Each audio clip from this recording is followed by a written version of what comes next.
Неге сайлаудан соң митингке шығу жиілеп кетті деп ойлайсыз? Енді халық шаршады, былай айтқанда.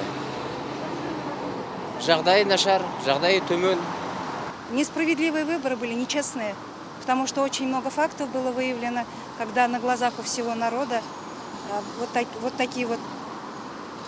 Я видела, допустим, видео, где пачками скидывали женщины, члены избирательной комиссии.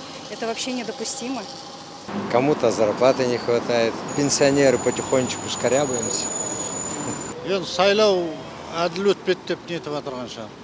Ол жағын енді митингке шығып нетіп жатыр, оның не себебін үкімет те тыңдап жатқан жоқ.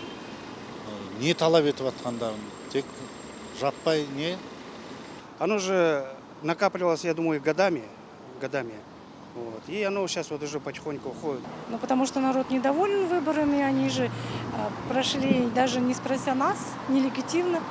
Поэтому очень много проблем. Я сама являюсь как низкие слои населения, да, у меня сын инвалид второй группы, я опекун, нам ничего не платят второй группе, и поэтому я сижу по уходу за ним, мне тоже тяжело.